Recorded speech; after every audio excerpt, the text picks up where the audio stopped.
BS3 Network.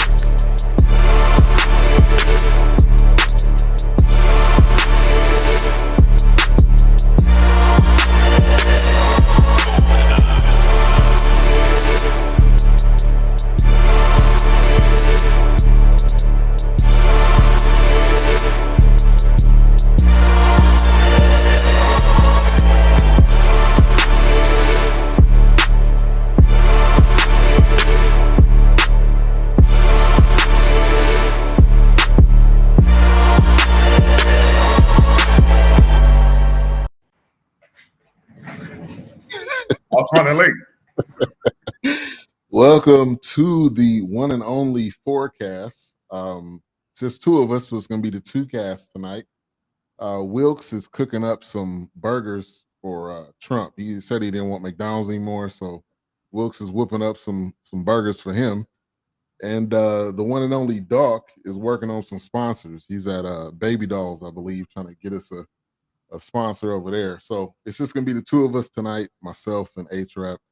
How you doing? I'm good. Thank you, Alfred. So when I'm running late, Alfred got me, man. Yeah, he got you right. All right, so we've been working on this one for at least the past couple weeks. Yeah, what's up, Raider Kev? What's up, Janice? I don't speak to Raider Kev. I have so many opinions about this movie. We could definitely gonna get into it. Yes, two casts tonight. We had to change it. That's why I don't speak to She'll be back better than ever. Coming back next week. Charlotte, thank you for tuning in. Hey, Raider Kev, good. Then you can help me. Yeah, this was it's an interesting one. Justin Caraway, host of I almost forgot the Elevate podcast, comes on Thursdays on BS3 Network. I can't forget. There you go, Bob Johnson. On the network. But yeah, we've been working on this one for a minute. Master, I was gonna say Monster. I keep thinking Monster, but it's Master. It's on Amazon, and I'll say this: I was ragging on Amazon, but Amazon's got some good quality stuff. I'm saying I watched a couple films today just because, just to see what was some other stuff on there. So, Master, you can watch it. It's Amazon original. But let's get into the initial thoughts here, because this is one I think that you recommended. And you're quite fond of. No, Charlotte recommended this. Charlotte recommended this. Okay, I know you're quite fond of Regina.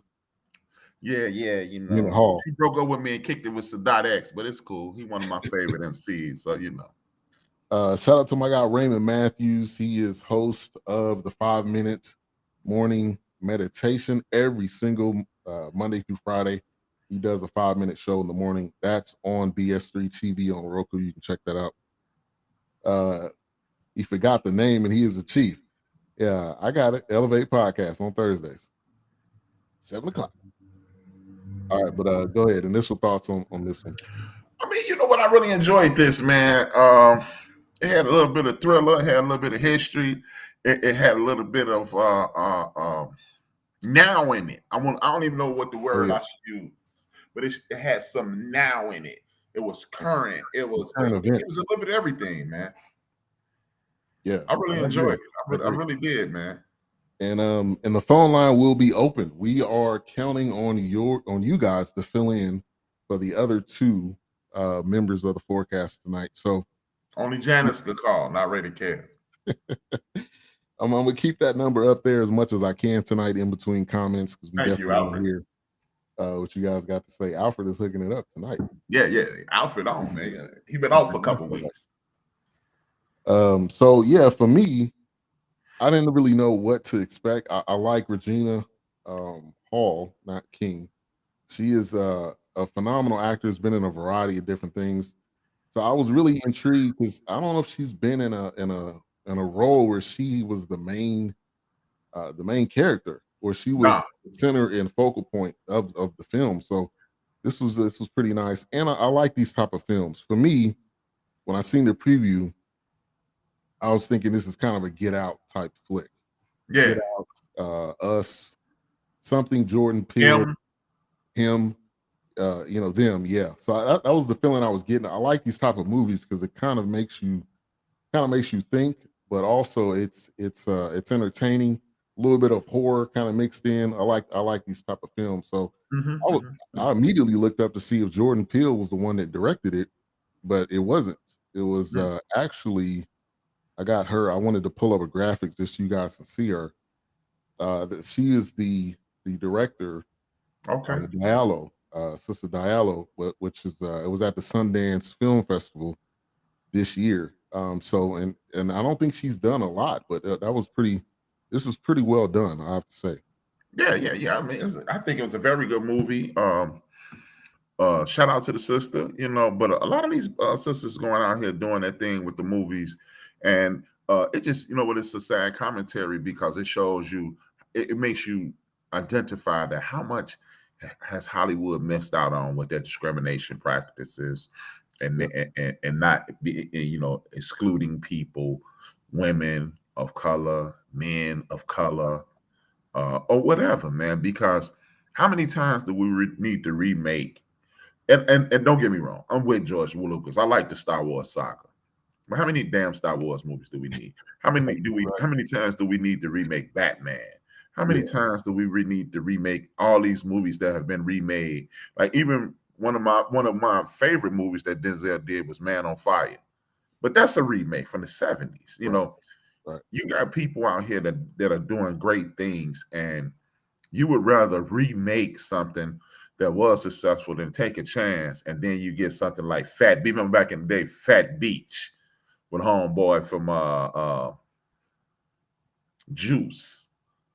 Yeah, that movie was horrible, and look, and it was super low budget. It was to the point where my man had a half top fade in one part of the movie. He had a Caesar in another.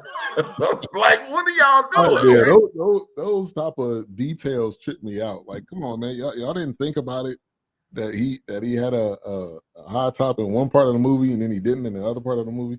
Right. That part gets me. Teresa Rucker Park in the building. Thank you for tuning in. Let's see who else we got in here. We got Facebook user. I think this our guy. Yep, Archie Red. Don't drink the Kool-Aid or drinking the Kool-Aid. He always got the Kool-Aid cup. Appreciate you tuning in. Living a life like it's golden. Golden Brooks, thank you for tuning in. Yeah, CJ, it's the two cast. We got like I said, our two of our other members. Playing hooky. Now we ain't coming for them no more. They renegotiating their contracts and being whole and firm. That's right, Ben. Yeah, it's the two cast tonight, but we appreciate you guys. There's Janice. Thank you for tuning in. She says, good. Ray the Kev gone. Good. Appreciate the support. We're live on Facebook, YouTube, Twitch, Twitter, also BS3 TV on Roku. Make sure to download that app on your Roku TV or device. I want to get to this comment by Charlotte. I didn't understand the witch dynamics and how that was part of the racial overtones of this plot, which we'll dive into that, because it was some things that I don't know if it made complete sense, but I think that was the horror aspect of it. I think it was some truth, some things that happened today, but also it was entertainment as well. They had to have some parts in there to kind of keep you on the edge of your seat and things of that nature. I am used to all of us greeting one another warmly, so I didn't understand the cafeteria lady's cold shoulder towards Jasmine after smiling and chatting with the white girls. Yeah, I did not get that either. I got that, but I did see. That's because y'all are optimists in this American, but this settler. Look, man. We live in a colonial settler criminal enterprise. Let's just be honest. Yeah, let's be honest. And I understood all that stuff, man. I even understood the thing about the witch. Because, hey, man, we'll get into that later. But I understood that. I mean, look, me and you products of the HBCU world. Yes, sir. And those were PWIs. Yeah. And then not only are they PWIs, they 1% of the PWI. Yeah. Made all the sense in the world. Yeah. See, it's people like Charlotte and the rest of them. They got hope. That's what it is. But seriously, I'm kidding, but I'm serious. Yeah. I think the ghost side of the story was the metaphor for American history repeating itself. Mm-hmm. That's good. That's good. I feel Charlotte, like Martin and Boomerang please. at the pool table. We definitely need to get into it. So let's get to the kind of the other main character was PWI is predominantly white institution. That's what a PWI is. Jasmine. So Jasmine was new to this school, and the name of the school, I thought I had this in my notes. All right, I didn't write down the name. But the name of the school really doesn't matter. But so Jasmine was in school, and white, and she was, you could tell she was excited. This was obviously her first opportunity going to college, and immediately it's like, oh, she's getting that room. So now you're starting to think, okay, what is the thing with this room? So when they kind of introduced Jasmine, my thoughts was something could happen to her because she just thinks she was too bright and like the old people say, wet behind the ears, where she was going to get caught up. It's just that's just what it looked like. But give me your thoughts when Jasmine was first introduced. Yeah, you could definitely tell that Jasmine hasn't been exposed to Meredith things. She was sheltered. She had, as she professed it at that one point in the movie, I'm not from the hood. I'm from this. But see, it's one of those things that you thinking you're not from the hood is an advantage. Mm-hmm. And when you're dealing with the world, I believe it's a disadvantage. Yeah. I agree with you there. There's some advantages to being book smart and being street smart. And I think all of us honestly need a little bit of both. Because when I went to Morehouse, I grew up in California in a small suburb. So when I got to Morehouse, another old school saying, my nose was wide open. I was into everything just because it's like I've never really been away from home for a long period of time. You don't know people. And me and my roommate, we still cool to this day. One of my best friends. But just imagine if I got caught up with another crew. I mean, anything really could happen because I was wide open, just following people around, trying to figure out my own and trying to figure things out. So Jasmine, I think she was, and it seemed like she was far away from home too. So I think that was another dynamic of it, that she was already kind of nervous, and I'm just gonna gravitate to people that are nice to me, thinking that they have, my best intentions. And that's what that whole growing up in the sheltered suburb, upper middle class, I would say, plays to a disadvantage, because when you're the only or one of the very few of anything, and nobody's going to more than likely, especially when you're a woman, you may not get mistreated, because it's easier to pinpoint. Like if I show up only black dude anywhere, there's a very good chance I may not get mistreated because you guys have come up with me. You've been in you've been in peak pre-K, you've been in early childhood development, middle school, high school. So this is your environment, and you believe that this is the way the world works until you get in the world. Yeah. And the world reminds you, you ain't nobody. You ain't nobody. You ain't nobody. And I think that's important too, that we share with our kids. I mean, it's not in a negative way, but just like, it is really not about you. And when you get places, you will know real quick that it's not about you. It's not even nowhere near about you. You're just a piece. You're just a person that's there. And I like this comment by Raider Kev. I thought the whole thing was a freshman initiative thing until the last 20 minutes of the show. That's what I was thinking too. And I'm like, it's more to it, because the fact that somebody did kill themselves, I was like, okay, it's not an initiative thing. This is like this is what we do to the black students type of thing. That's what I was getting from it. CJ, I'm from the Bay Area, so I grew up in Emeryville. Most people don't know where that is, but it's between Berkeley and Oakland. So not the Snoop side, more so the close E40 side. E40, yeah, E40, Drew Down, if y'all know who that is. Yeah, Vallejo. Yeah, I got family. I got family though, man. And I agree with you 100%, Charlotte.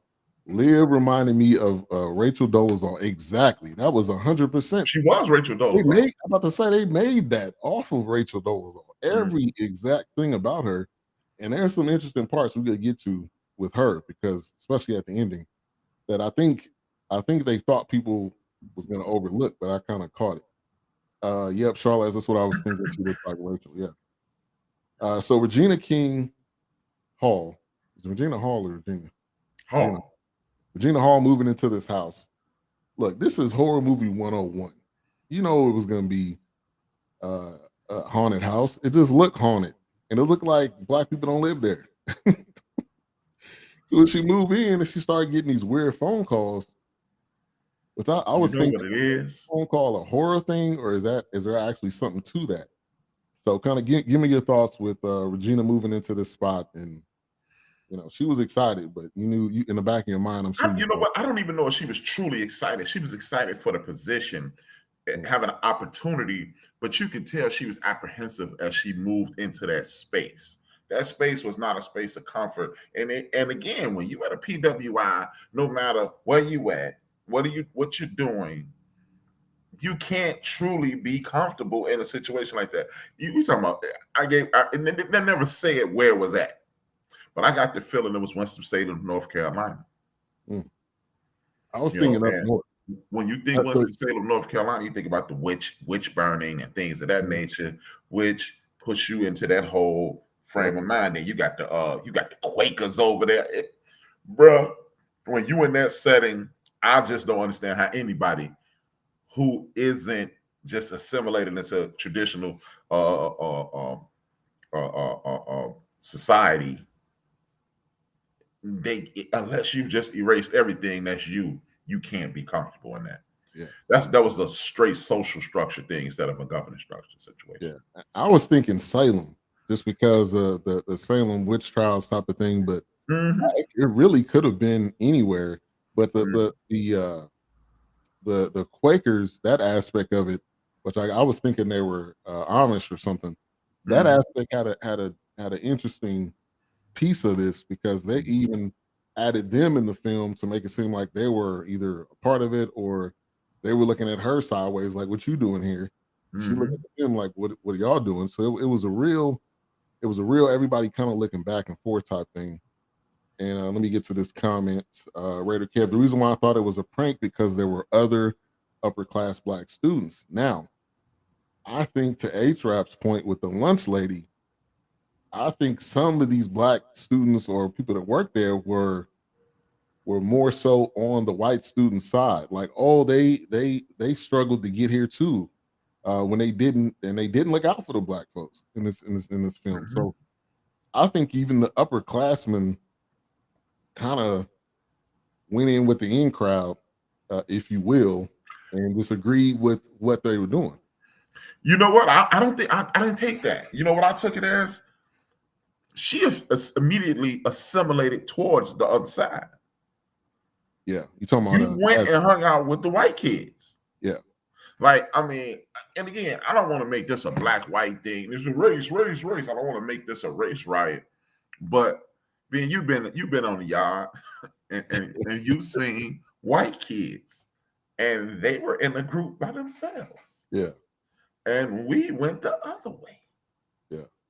And I mean, even at Charlotte School, you had one or two non-blacks over here, and the brothers was over here. And it's this one cat, man. His name is Sean Jones. Sean Jones is the only cat I ever seen that fit perfectly into every crowd. He used to be with the goth crowd, listening to their music, the house music people, the rappers. He was a jock. He's the only person I ever seen that do that. But he was so outrageous that you just, he was like Chicago's version. He is like Chicago's version of Biz Markie. Everybody loves Biz. Everybody, yeah. Yeah. And that's who Sean Jones was. That's the only cat I ever seen that no matter where he was standing, he just fit right in. Yeah. But oh, go ahead. Yeah, but usually you go this way and we go that way. When you're the only black kid and you go that way, come on, let's be honest. The rest of the black kids look at you and go, okay. Yeah. They're like, okay, So yeah, hey, sucker. But and yeah, also there was always I don't want to say that, but there was always that one white kid that was like, the dude had Jordans, the dude had the North Face on. It was like, oh, he cool. Like yeah, there was always that one, especially at Morehouse. There was always that one guy. We were like, how you get here? I mean, you obviously you, Larry Elder. but like, how you get here? But it Thank you, Alex. resembled a plantation. I agree with you. Shout out to Keisha Walker. Thank you for tuning in. It definitely resembled that 100%. Front Ground Records, DJ Knox. Thank you for tuning in. Appreciate that. I think they were close to Boston. That's what I was thinking too. What I was thinking too, Janice. And yeah, CJ, we was thinking that word too. At least I was thinking that word. Yeah, we're not gonna say that. But yeah. So when it came down to it, Regina's moving in. The black people maids and the people working in the kitchen, which we were kind of already touching on this, but it was real obvious. I mean, like, and going back to HBCUs, the lunch ladies were some of the coolest people on the campus. Queen mothers, Jack. Yeah, really. They would get you right. It was like, nah, you need some vegetables, baby. Let me give you Yeah, some yeah, vegetables. Come on back. Right, exactly. You didn't get enough. Let me get you. I mean, what you having? That was a running joke. What you having was I don't know what her name was. We just called her what you having because she was always, pleasant. So that part, that kind of gave me the tone of this movie. Like, okay, this is gonna definitely have some huge racial undertones, but also it's that black and black looking at each other like, what you doing and why you doing this? But go if you wanted to expound on the lunch lady situation. Oh yeah, man. But see, that's the thing. What you got? I'm gonna use your example. What you got? That what you got, lady? I guarantee you, when it was that dude who was on the Larry Elder side of the game, I bet you she asked him what he got. Yeah. She Right. just let him go on through. Yeah, And that's the impression I got because you never seen anybody acting funny with the fake Rachel Dolezal. You never seen anybody acting funny with Regina King, but her sister girl who was always on the other side of the wall. And hey, think about it like this. Even when you was over there with the white kids, or you was over there, when you had your head in the air. Right. It was always somebody that drove on you and was like, yo. And that dude will go. I mean, let's take it back to school days with Spike Lee. Spike Lee, yep. Lawrence Fishburne. He was Larry back then. But right. Lawrence Fishburne, he was Dap and Big Brother Almighty. He was like, look, man, we got to get together. He was like, man, enough with that unity. I'm not from Africa. I'm from Motown. He's like, I ain't with that. So, and another prime example is that Jordan, that Key and Peele skit where he's playing Barack Obama, and he's dapping up the dudes that the brothers, and then he gets to the white guys and he's like giving them a firm handshake. That's the exact same thing. That's the exact same thing that comes to the lunch line. Yep, for sure. So the whole I was starting to think early in this movie, like this whole school is cursed because everything seemed to be haunted or turning a different direction. And I had in my notes when she got stopped at the library, reminded me of Get Out or an Atlanta episode. If y'all ever seen Atlanta, this was really close and parallel to Atlanta the first couple seasons. We got a caller on the line. I think I may know. Now I don't know who this is. Probably Janice's husband. What's your name? What you want to talk about? You're live on the Fourcast. This is better known as Janice's wife, Ray the Kev. I mean Janice's husband. He got you messed up. He definitely did. Yeah, this is Janice's husband. This is Janice's wife. Yeah, okay. I knew he was gonna say that. Gotta get the quiet laugh on that one. But good to hear, boys. You gonna go to Alfred with me on that one too. What's up, Alfred? Hey man, no hate because you ain't got no butler, man. Thank you. he got the tray. He got the tray like this, and just take. Yeah, he just standing right here. He stands right here the whole show. Yep, got some peppermint patties on there too. You need some of those. Right. Klondike bar. What's going on, Red Kev? Man, not much, man. I caught this movie today, and man, I was so pumped. I was like, man, I can't wait to the show. This show was off the chain. This movie was off the chain, man. I loved it, man. To me, it's America. The campus is America, right? Yep. And it just exposed what America is. It was, man, all the metaphors, all the backstories, all of it it clicked for me, man. And it was exciting to watch, to be honest. I'm going to watch it at least a couple more times. Yeah. And it was deep on multiple levels because you had characters, but those characters also you knew somebody like that. Like we all knew that was Rachel Dolezal. But without even a shadow of a doubt. We knew people that was Jasmine. Right. We knew people at our universities. It connected to your past, and also you seeing, presently what's going on in the movie too. Right. And that's what I thought. Like I put in the chat room, I thought the whole show was just a prank. I thought they were pranking her. It was freshman, like what do you call it, initiation or whatever it is, right? And I thought they would the whole thing was a prank. And I was waiting for them to just say the gotcha moment, right? Right. Onto that last, I would say, quarter of the movie, and I realized, no, this whole thing is just a metaphor of what America is. It's just exposing what America is. You know what I'm saying? Yep. And it was powerful, man. It really was. Go ahead. Up into that, I think that's when Janice told him it wasn't. This Negro here, boy. So we obviously there's gonna be some spoilers in this episode, y'all. So if y'all haven't seen it, if you ain't watched it, if you don't know, we gonna spoil every last bit of the movie. Review. But we gave y'all a month to watch it. Right, exactly. We have y'all time. Sure did. The Rachel Dolezal character, I'm gonna fast forward real quick. At the end, when she's basically leaving, I think she was even leaving her house or leaving the party, and she put that hood on. Right. And it's like nobody caught it. Like, I think Regina caught it, but it might have been too late because I think she tried to find her or something. But so that means she was the one that was haunting the whole campus in. Yeah. I think. Well, can I say it? I think. Yeah. Can I say it? Yeah, go ahead. I think she's the one killed Jasmine. Yeah, because she was the one that was at the doorway. Right. Yeah. To me, that metaphor was, in order for me to be accepted, I have to kill me a black person. That's the end to this club, right? Yeah, I got to sacrifice. And so when she killed Jasmine, she got in. Wow. That's the way I took it.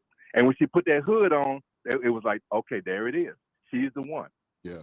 And Keisha with a good comment. I was thinking it was a prank until the burning cross. Yeah, that part too, man. Yeah, that's true. Yeah, that stir up some stuff in you. And plus, for me, I was trying to figure out what part of this is real and what part of this is she daydreaming or thinking of. But it seemed really all real. Like it wasn't like, well, when she was asleep in her dreams, but she had a problem like sleepwalking or something like that, right? Mm-hmm. Didn't she have an issue with that? Then she also says, then when Liv walked out of that party and put the hood on, I figured she was behind the whole thing. Yeah, that kind of blew. Right. That was kind of the wow moment. That was kind of the gotcha moment, but it was gotcha in a different way. Right. But you know what's kind of strange about that whole thing with Liv and the young lady? It was almost like she was trying to figure out who, if y'all right, she was trying to figure out who she was gonna get. Because the sisters in the class, sisters and brothers in her class, she liked them. Yeah. And when she never assimilated to that side, she was like, you got to go, sucker. Yeah. Right. Like, that's easy. That's easy meat right there. Because it was nobody really backing her roommate. Her roommate was kind of clueless. She wasn't really backing her up. Yeah, I don't even understand the purpose of her roommate. I don't understand either. Right. It was almost like she was introducing her to the group, or maybe even introducing her to Liv in some type of way. Because I think there was in the same class or one of the same classes. So Right. Well, you know how I view her metaphor. I view her character as being somebody who's like, it's that one white person, or not one white, but that white person, that the group of white people, because it's not just one, the group of white people that feel like, we accepting you cool, but in the back of their mind it's like, but you're not really accepted. We just letting you in, but we don't trust you. We got your eyes on you. You know what I'm saying? yeah. And Keisha with another great comment. Exactly, A-Trap. She Liv kept failing on her assignments too. It was like she was putting her in that mental state. That's what she was doing. She was putting her in that mental state to where she was already out of it. So then you're not sleeping well. Then you hallucinate, and then you're hearing all these stories, and you're doing all this research. And she was basically just prey. She was easy prey for Liv, for sure.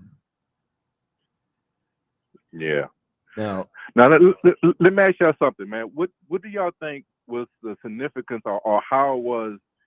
I forgot Regina King's character name, but how, because she had tenure. So in my whole conception of the movie, the only part that I don't really get is how was she able to get tenure, but the fake black girl didn't get tenure. That's the only part. Well, She's like Liv had to put in the work. Liv was trying to get in on the strength of being black, because there was deficiency of people of color at the school. So she was trying to ride the coattails of "I'm black, let me in." Basically she was trying to be Rachel Dolezal. She was trying to use black privilege, per se. Right. So she was so in essence, the board was saying, we already got our quota. We ain't letting you in. Yeah. Because remember early in the get down, she was like, man, I don't feel right in this house. And Liv was like, you feel like a house nigga, huh? Okay. Yeah. And I think also Regina doing certain part of this, she was really saying like, I'm turning the other eye. Like I'm y'all's puppet. And I think that's how she really got in. It's because things was happening, and she was playing down what was going on with Jasmine. But I think she was really kind of turning the other eye. And I think that's how she became master. And this whole term master is even a deeper level to that, because really you're like A-Trap talks about all the time. You're the person that's selling other people out so that they can get fed to the master. Really, they're not really a master. You're just you're a puppet in the go-to. You're a conduit. Right. Yeah. Exactly. Right. Well, she identified what she was later. She said, Gail. Yes. I was a maid. I was your maid. Yep. I was there to clean stuff up. Exactly. Liv, old crusty dusty. she did get tenure in the end, I thought. Wasn't that why they were having the party? Yes, she did. Yeah, because she got in because she got rid of the black. She got rid of Jasmine. Yeah. She didn't get in until Jasmine's death. Right. That's so I think the metaphor for that to me was until you take care one of our blacks, so to speak. Right. We ain't letting you in until you take care of one of our blacks. I didn't really. I mean, I can understand where you're going with that. If we're gonna go with the theory that Liv killed Jasmine, that's cool. But I think Liv had to kill Jasmine. If that's the case, I don't know if it was an initiation thing. I think it was more of, if I kill you, I see that you having these issues. If I eliminate you, the only thing that was holding me back from my tenure was your complaint. So if you're gone, so that's the complaint. Okay. Because she did file a complaint. That is a good point. Yeah. But I think too, I think she had a quota of somebody she had to pick off each year. because she put that hood on as if like, okay, I need to catch me another one to keep on the good side. That's kind of the vibe that I was getting, because it was like that seemed like a regular occurrence for her. Right. But you also got somebody who passing. So I don't know. I mean, I didn't take it as an initiation thing. I just think she was using Black privilege in a Anglo-Saxon background, because she didn't. Because remember, they went over the stuff. She wasn't published as much as anybody. Right. She didn't have to work, so she was like, "I'm gonna fake this Black thing, and I'm gonna get in on affirmative action," even though white America lives on affirmative action, and they always complain about it. I mean, 40% of Harvard's student body is their legacy. That's affirmative action. You know what I'm saying? People fail to talk about that. Great point, Mr. Rapp. I got that vibe too, and I think the mom was an interesting aspect, because when she sat down and met with Gail, and she was saying like she's, to some effect, she was saying she's sick and she's evil and all of that. I think maybe, to your point, A-Trap, maybe she was just, I just like picking off Black kids. I mean, maybe that was just like her evilness. And so I don't know. Liv was a very kind of diverse character, because one side you would see her smiling and all happy with the students and with the faculty and all that, and then the next minute you see her put the hood on, and that's when everything all connected, and then the film was over with at that point. Yeah. Like I said, I didn't get that. I didn't really get the connection to the Amish, right, or the Pilgrims, or whatever the hell those crazy ass people were. I just looked at it as if Liv was truly Rachel Dolezal, and the only person at that school that could out her. She didn't anticipate Gail catching on, because Gail and her were friends. Gail had just saw her as a light-skinned Black woman, but she I didn't pick up on her being on the other side, because she was overdoing the chicken and watermelon thing a little too much. Now, the way I saw it was, Jasmine was a true threat to her, because while everybody else were like, "Oh, well, you cool because you understand and you come from the community," because that's what the students looked at her, right? Gail looking at her like, it's us on this damn on this platform, and we have to fight off them. And Jasmine was looking at her like, you ain't professional enough. Yeah, you ain't right. Yeah, you ain't right. Yeah. So in the event that y'all are correct, which I'm not refuting, that would be her reason for getting rid of Jasmine, because Jasmine will pull the Band-Aid off this wound. Jasmine can out you, because Jasmine has assimilated in the other direction. And she can pick up on your, for lack of a better term, white vibe, because that's what Jasmine is in life. Yeah. So that's what I was looking at. Yeah. Right. But we appreciate you, Raider Kev. Anything you want to add on? We got clear the line, see if we got another. Yeah. Let Janice call next time, because you ain't doing no reading what she wrote. We know what you're up to. Well, I read her comments well. If you want to, we know what you're up to, bro. We know. Well, okay, this Negro. Y'all have a good one, man. I'll be listening. I'll be listening. All right. Appreciate you, Raider Kev. Great call by Raider Kev. Janice's Janice. Yeah, Janice's husband. You get that right. Thanks, Janice, for the great commentary. Welcoming back the Sunday night Love Jones. The Gudio. Welcoming that back that was last night. So I was definitely in the building listening in the background. Miss Tori Lee versus, who was that on the other side? Poetic Sins. Charlotte. Yep. All right. So what was the significance of the Maggots? Or did you think that had anything to do with it? Because Maggots kept showing up. I'm like, what is this? I mean, I just think I think I just think that's just horror movie 101. The erosion of a platform, you know what I mean? The erosion of what's going on. She's about to bust through this foolishness, Mm-hmm. and it's a breakthrough situation because maggots eat things and then develop into flies, and she was eating through the bull at that school. Yeah. Because She remember, was catching on real, yeah. the reoccurring theme in this movie was we at Cracker University. we Cracker trying you. we trying yeah, we had seen you trying to welcome in you blackies. Right. And you know, that was the reoccurring theme. But when you're trying to cover things up, the foolishness eats through all that madness. Yeah. Yeah.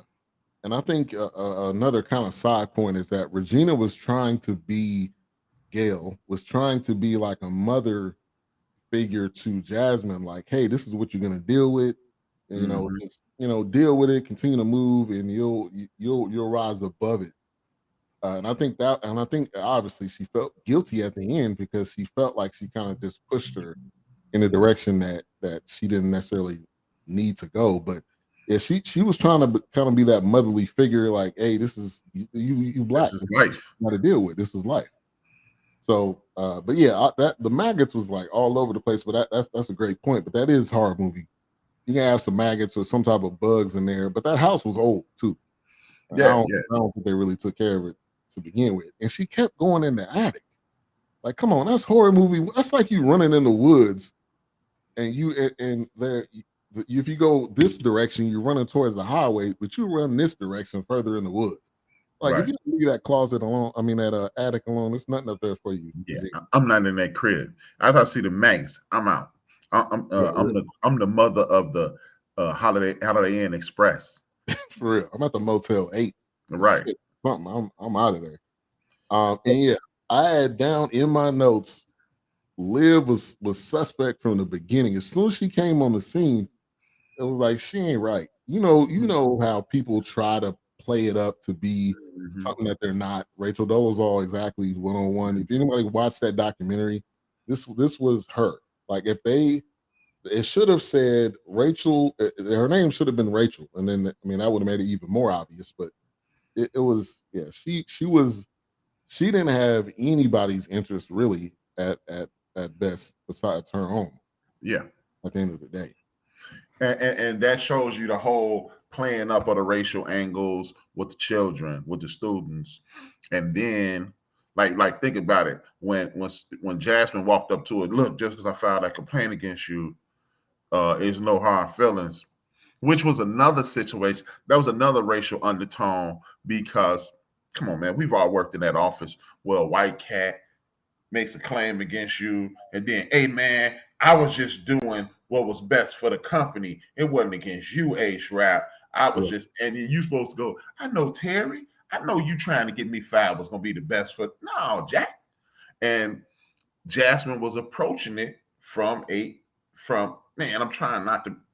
Hey man, I'm H-Rap. I gotta do it. Yeah, go ahead. She was trying to approach it from the white point of view, and that's what kept biting her in the behind. Yeah, and she thought she didn't play the Karen role, and it was right, her. Right. And hey, I think that's why the ancestors kept visiting her as well. Yeah, trying to help her, and it comes to find out that the prior person, which I don't know if it was multiple students, but that student was black, and I think that from the 60s. That kind of helped Jasmine see it, and she started to see it. The horror theme, including the maggots, to me was a metaphor of America. America's a horror story, and the maggots were identifying that we are going to evolve regardless. Janice thoughts. I figured that was from Janice. Yeah. That's a great point. That's a great Dude point. ain't that sharp. There's so many dynamics. Now, the upperclassmen, specifically the kid that was like, yeah, somebody died in here, and she was like, nah, you have to use something else to get me. And that was that seed planted. So now she was really terrified at that point. Like, she tried to play it down like she was all cool, but she was terrified. And so the students, Yeah, let's kind of just touch on that because it seemed like they were. That's where it seemed the initiation part was in, where they were just trying to making fun of her. Maybe I don't know how upper class they were, if they were seniors or juniors or what. But yeah, that part I thought was interesting because you do get that when you go to college. You're gonna get that prank. I mean, you go, funny story. At Morehouse, we went over into the other dorm at night, and we like flushed some toilet paper or something down with some sheets or something, and end up flooding it. And we obviously that was just you going back and forth and stuff like that. But give me your take on the students, which all of them were white. I think the students understood something, that they knew Jasmine knew she didn't fit in, and because look, man, again, I don't know how. Hey, I didn't interact with white people until I got to corporate America. I'm not gonna fake it. So when you are not familiar, like when me and my crew, if you walked in with a pizza and you said it was $18, fools went to going in their pocket because everybody knew you were broke. Yeah. So, and she talking about, well, my wine that you drinking. Look, man, I spit this wine back in this bottle. You gonna give me my money? So when they said that, really, you have it back. Yeah. So they knew what they knew what cloth she was cut from, and they knew that they were helping her ostracize herself from the blacks. Yeah. So if you don't roll with us, they're not going to accept you at this point because you've been running with us this whole time. Yeah. So that's what I just knew. That I just looked at it as like, hey, you already know what it is. Yeah. And then she started falling for the guy. Which I'm looking at it like, come on, Jasmine, don't do it. Come on, Jasmine. Come on. Like that was definitely a part of the movie where I'm like, nah, man, you already know. You know the deal. But she didn't know, obviously. She didn't know. And you know what? That's something I've always wondered about our Caucasian brothers and sisters culture, because even just doing simple research and looking at documentaries, I don't think they look at take your boyfriend the way sisters and brothers look at take your boyfriend. Take your boyfriend is an ass whooping worthy offense. Or worse. Or yeah. But like, just look, I could take it to the top of the food chain. President Kennedy's widow, Jackie O. Mm. Her sister was dating Onassis before she started rocking with her. Yeah. JFK was rocking with her sister before her. Yeah. So it's like it's not the same. Is this what y'all do? It's almost like a pass around almost. Yeah. You passing around like a cold. Yeah, people. There's a ton of rumors out there of JFK, Robert F. Kennedy, and Marilyn Monroe. That's a whole nother ball game. Like, but see, like with me and you, messy. I agree, Charlotte. Right. Messy. If me and if you were single, and we met Charlotte. Once you say hi to Charlotte, she's done. It's hands off at that point. Yeah. And we like, oh, no. Yeah, nah. So again, that was another subtle, and then see, this opens it up really for me, because I didn't know it was a black woman that made this until the top of the show. So really? a lot of my ideas have been curated different, because I'm like, oh, because sisters, man. Hey, man, you've been on the yard with them sisters, man. Oh, yeah. You step out of line. You step out of the sisterhood on one of them yards. You dead as fried chicken. You got to wait for the next group of freshmen to come through. Yeah, facts. It's a wrap. Because you're going to be like, They about to pass that around, and even when the freshmen get in, they gonna pass it around. Yeah. Watch out for watch out for that B. You gotta have to, if you at the AU, you got to go to Georgia State or something. Yeah, you better go on over to Mo Brown. You better go on down there to Spelman because hey, you finna get some of this. Boo boo. You ain't finna be. You finna get all that. And yeah, that word passed fast. And friends, if they didn't get into Spelman, I mean, they probably went to Clark Atlanta. They didn't get into there. They went to Morris Brown. The word going around fast. Hey! It was Morris Brown, Clark Atlanta. They weren't even a real Clark Atlanta was Clark before '89. Let's not forget that. Jasmine should have realized what she was doing by poaching on her roommate's boyfriend. Oh, that was her boyfriend? That's what I'm saying. Okay, I didn't connect. I didn't think that was her boyfriend. Okay, remember the conversation that they had. Well, technically it wasn't a boyfriend, but it was everything but a boyfriend. She was like, yeah, we hollering and kind of like almost just like, which means translated into black is he ain't my boyfriend, but you skanks better back up off of. Right. We talking. Right. Yeah, we talking. Right. And she wasn't that innocent. Okay. And it was ugly how she seemed surprised that her roommate was upset. She lucky her roommate wasn't a sister. Yeah, she getting the fops put on her. She waking up like this. For real. Waking up like, hold on, I didn't do that. Yes, you did. She would have got jumped, basically. She'd have got that's how it would have went down. She'd have got soap socks.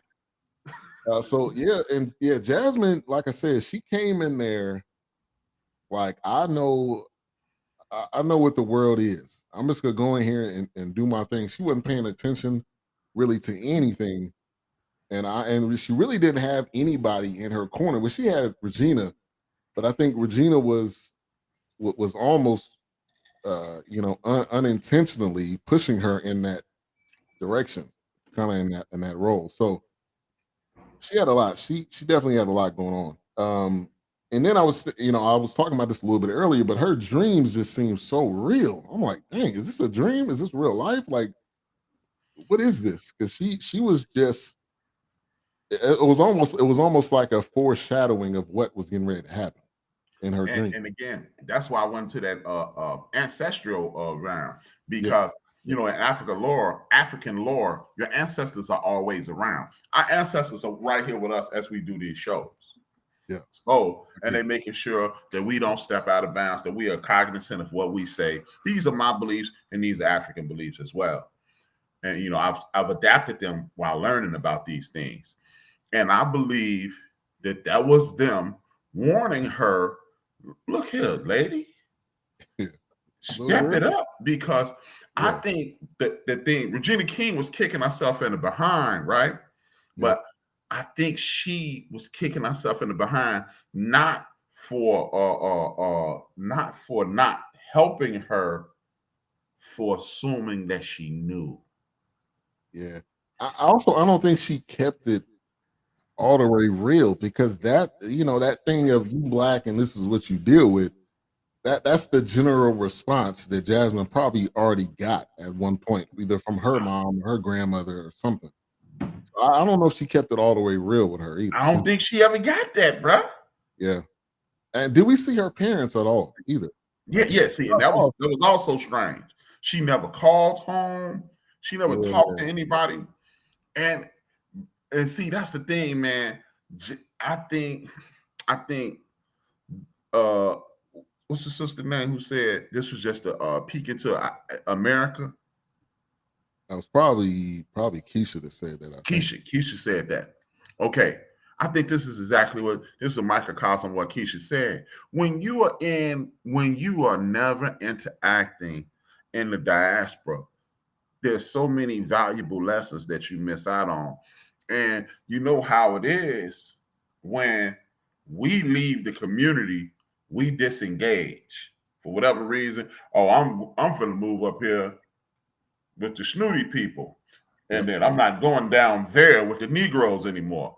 But what you're not realizing is the snooty people live in an imaginary world. And Jasmine was born and bred in an imaginary world. And then you get into that local space or that space in which nobody's familiar with you. And what happens? Reality slaps you in the face. Reality check. And it's a great point that you said about her parent, because I tell you, the weekend, I didn't call my mom or I didn't talk to my grandmother. They were calling me. It wasn't like you can just get a week. You may get 1 week, but that second week, nah, they could be hitting you up. So that was I didn't understand. She had no brother. She had no grandmother. She didn't have anybody that at least we know it called her. She just basically walked up onto the campus. I'm like, did you take a bus? Did you take an Uber? Right. Your parents didn't drop you off? They didn't come into the dorm. Like, my parents was like, we need to check stuff out. They seen my roommate stuff hung up. It was like, you might want to be a little bit skeptical. You got some pastels over there, my dad. Like, that's a joke to this day, man. Like, you might want to look out for him. Hey, but like me, I was supposed to go to Louisiana. Like, I'm very active in my high school alumni chapter, right? Yeah. And we set up, before this pandemic, we set up trips every year and we would go somewhere. The year 2016, when my daughter was a freshman, 2015, they setting up the thing in November 2015. They give you enough time that, if you want to go, you can save up a little change and go. And I remember people were asking me, yo, you going? I'm like, I don't know. I don't have a move-in date. And they, what you mean to move in there? It's like, my daughter moving in. She going to school in August. We going on a trip on August. If she moving in at the beginning, then I can go because, it's the 16th. If she moving in on the 15th, y'all dead. And people kept asking me because I was like, there's no way in hell I'm missing this movie. Right, exactly. Yeah, you just showed up at college with your kids? Man, I know people who, I know a family that drove from Arizona to Florida, man. Facts. The whole family. The whole family. Grandma was there. My grandmother was there. Your grandma there, your sisters and brother, everybody there, because you need that. That's that village. That's that village that you gotta have, because they're gonna point out some stuff that you don't know. And the minute I got there, my dad was like, all right, you got the family in North Carolina. You got these family members that's in Georgia. I didn't even know them, but that's your family is gonna hook you up with those people because they're right there in your backyard. So if you need something, you call them. She ain't had no phone number list or nothing. That's the part where I'm like, come on. And then this is 2020 something. Really? This wasn't 80, and this wasn't an 80s movie. This was a 90s. Right. I was like, she need a buddy to walk with. I mean, like anything. Now, I want to get to this comment about Charlotte. Yes, he was talking about the signs, that 333 thing. Yeah, that part hit me because if you watch any Exorcist film or something like that, there'll be a time, and that time kept coming up, but it really didn't click with her until it was too late. But also shout out to Denise, Milk and Cookies. Thank you for tuning in. Appreciate you for tuning in to the Sunday service of Macedonia Missionary Baptist Church. I seen you commenting, so we appreciate the love and the support. Let's see. She says, I only get a day of quiet, and my mom hit my locks and be standing in the middle of my living room like a crate. Like, are you crazy? Have you lost your mind? For real. My mom would have. They would have called. They would have said, call the relative. Say, hey, I need you to go over there and check on Trey. I need you to go over there and just pop up, check on him, give him a call, and say, hey, I'm down the street. Yeah. And so that's the part where she really had nobody. Like, you don't go to college with nobody. With nobody. You need somebody that knows where you are, that has your phone number, that knows what your dorm room is, can pop up, and she didn't have none of that. Which she check it out. I'm gonna show you how severe that thing is, right? My sister, Phyllis, she was divorced at this time. Her ex-husband was living in the town that my daughter went to school at. I've been knowing this guy my whole life. I ain't heard from my man in 1,000 years, man. I hadn't heard from my man since the 80s. My daughter was down there 4 months. And he called me and checked me. B, what's going on, man? Why didn't you tell me your daughter was down here? Yeah. So and they divorced. Yeah, that's real. So That connection, like we are literally scattered. We're scattered across the world, but in the U.S., people know somebody somewhere. If they're not in that state, they in the next state over, or they can get there. They can get there. Here's a question by Golden. Is that picture that Regina took out of the box, was that the black lady in the maid outfit? I believe one of those. I believe it was. No, that's the lady that the Quakers hung. Oh, okay. That's the lady that the Quakers hung, or the Quakers, the whoever the hell, the crazy white people, man. Whatever they were. Which there was an interesting scene. And again, horror movie 101. Regina's running at night. You were literally the 5th black person that was there. And you just running around like, come on, you don't do that. And you running with Liv, which she was already suspect. She probably would have threw you in the ditch and ran. But she's running and she sees the Amish on one side. Look like they're either doing a funeral or something that they were doing, which you don't do that. Yeah, that was once I saw them people out there doing that little ritual. The ritual I would have been participating in is agitating the gravel. Right. And she was wanting to investigate stuff. She want to get closer and see what's going on. Nah. D Great, he says that happens at all y'all schools. Northern California, aka Humboldt State. Nah, my brother. You on your own. Hey man, your parents didn't like you, D Great. I talked to your mom back then. She was like, "I'm glad DeMarcus is out of here." Now I'm just joking. I mean, all right. Hey, but here's the thing. D Great told me when I did the interview on him that he was driving his ass back and forth all the time. So when you driving back and forth all the time, your mom ain't got to check on you because she know you're coming. I wonder how close. It's a question for you. How close is Humboldt State from where you were living? Is it within a couple of hours, or is somebody could have popped up? That's facts. My children live all the way in Michigan, and I'm in Alabama. But if anything urgent pops up, they have people 30 minutes away if they need them. Yeah, that's facts. That is family. And so I went to Morehouse, and then my sisters went to Spelman. So it was, and I'm assuming they went there probably because obviously Spelman is a prestigious school. Also, they knew the connections. They already knew that I went there, and I kind of figured some things out and could blaze the trail. Exactly. So that's also how things work. It was a 12-hour. Wow, it was a 12-hour ride. But see, I'm not making excuses for our situation, but you were still in the state of California as well. If something had happened, I bet you your mama would have called some of your relatives from Arkansas and Carolina, and they'd have flew up there if need be. I'm just saying. Yeah. So yeah, Scary Movie 101. Why the hell you running or walking that campus at night? Yeah, I'm like, that's if you've seen any Jason movie, you don't need to be in the woods, and especially in a tent. Jason movie people especially.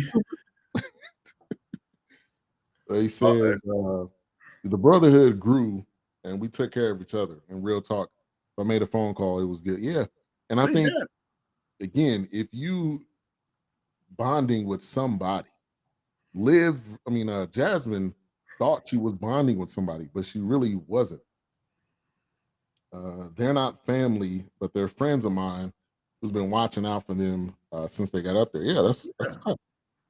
Yeah, and look, that burning cross would have did it for me. I would have been on the phone, like, look, I understand it's from freshman year. We probably already done paid or whatever, but I'm coming home. Okay, I'm coming home. I'm gonna go to community, whatever. We can figure that part out. But the burning cross that didn't connect. That you're not wanted here at all. That now you ain't seen Eyes on the Prize. You haven't seen any film from that. But you know what, man? It's a lot of I'm telling you, man. When I got to corporate America, I met a lot of people who said a lot of things to me, and I just looked at them like I never said anything. And in my mind, I'm like, I remember we were talking about the Black experience. And I'm not gonna say this guy's name because he knows who he is and he might actually be watching. And I was like, I've been me this whole time, all 51 years. This is my way of thinking in regards to our community. And I was like, well, we can do what we want to do. We just have to decide that we're going to do it. What do you mean? I was like, dude, we have Black sit down restaurants. We have Black steakhouses. We have Black fish, seafood restaurants and things of that nature. We could just use our money. We can come to work and use our money for the betterment of us, right? And his response was, but man, sometimes I just want good food. What? I was like, you mean food without salt or seasoning? Right. I mean, and I was like, so Black people, and I even asked him, I was like, so Black people don't make good food? Nah, you know what I mean. I was like, yeah, I'm just messing with you. Because at that point, I gave him the Jasmine. I said, oh, you're Jasmine. Yeah, really. And he know I gave it to him because we used to converse on a regular basis, and I haven't conversed with him in almost 20 years. Yeah, wow. Charlotte, a coincidence. The Scarlet Letter that they were reading in Liv's class, a connection to the witch and references to the Puritans around the campus. I don't think it was a coincidence at all, because Liv was the witch. She was that person. But now, when I look back and think, on it now, I don't think that was a coincidence. Whatever Liv was involved in, that was her. The carving of the word in my door with a noose, I would have been gone after that. There was a lot of signs where it was like run. Now, it wasn't spelled run, but all of these things meant run. Yeah. Hey, boy, what you mean? Hey, man, when you burn a cross, that is saying run. That is it. There is no other reason for you to say, oh, well, I'm just going to go to class tomorrow. Nah, man, there's no other reason for you to still be there. But again, this is what happens when you are separated from who you are. When you live in my whole thing is a governing structure, how me and you talk to each other, and how me and you see each other, and a social structure, how other people see us. She's stuck in a social structure situation, and that concept of that that Larry Elder world. Well, pull yourself up by your bootstraps, and if you work hard, you'll make it. Okay, thanks. Like Eddie Murphy in 48 Hours said it best. Look, you act like the brothers went downtown and took an aptitude test, and drug dealer was the only thing they qualified for. Drug dealer was the top one on the list. Whoo! Nah. Yeah, CJ, man. If a burning cross, I'm taking the first flight. F them classes, F that tuition. I'm out. You can deal with that later. Tell it to my ass. Janice, I would have been on the first thing smoking. I agree with you. You wouldn't have had to tell me leave twice, Golden. I would have packed. I would have been gone. I wouldn't even pack. Everything that's real. I just need my phone just in case I need to call somebody. That's it. My kids don't even know them, but if my kids need anything, they can identify my children. That's it, man. That's setting up your children for success and setting them up in an atmosphere where they can reach out to people. Mm-hmm. This is golden. At the beginning, when the girl said to everyone, she has the room, it was time to but she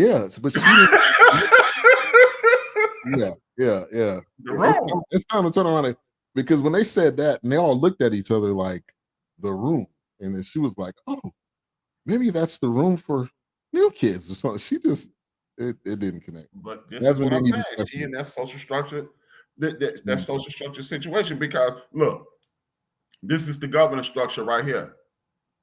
Everybody who's communicating with us in the show, we live in different places. Golden is in Virginia. Me, Charlotte, we're in Chicago. You and CJ, y'all in Texas. I don't know where Keisha at. We all over the country. She in Texas. Denise in Alabama. But we all know what we're talking about. Exactly.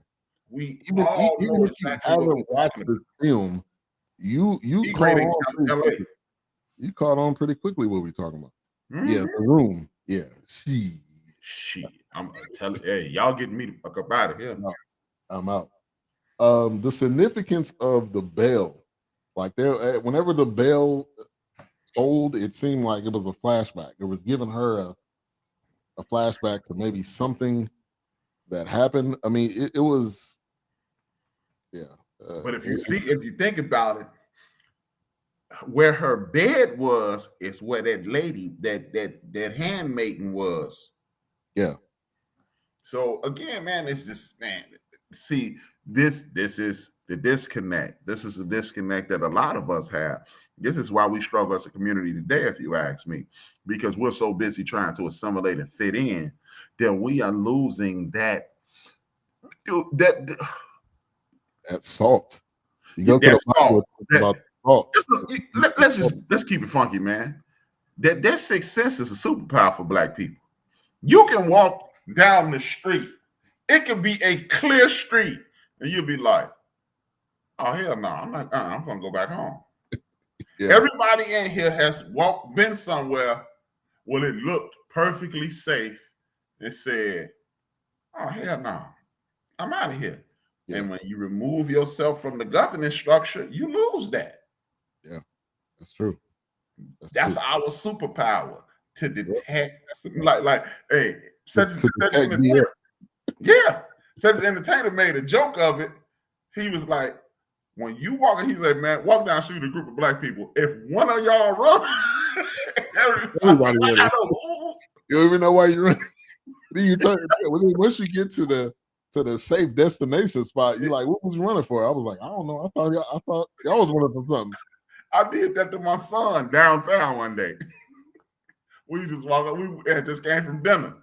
And we were like, I was like, hey, he kept up with me. And before I couldn't stop laughing, I was like, hey, DJ, why you running? He was like, you ran. He said, if it was going to get you, it was definitely going to get me.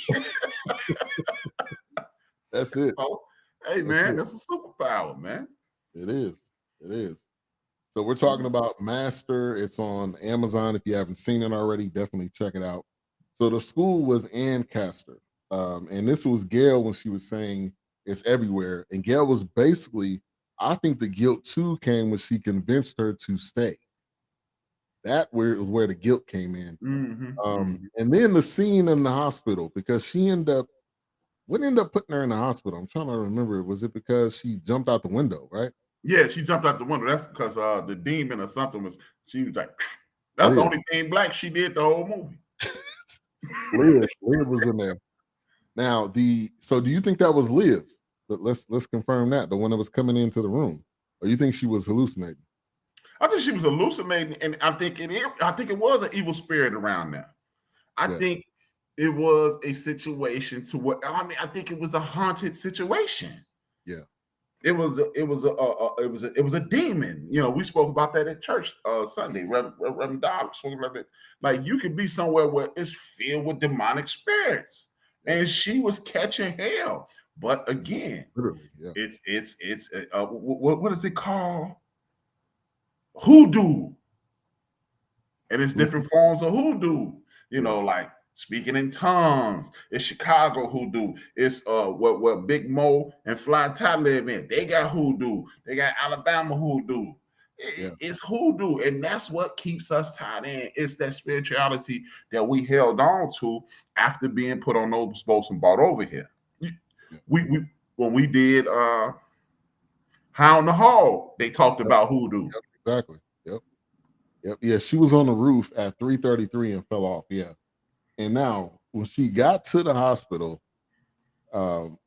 again, another moment that you didn't call anybody. Nobody was there for her. You fell your ass off. Nobody was there.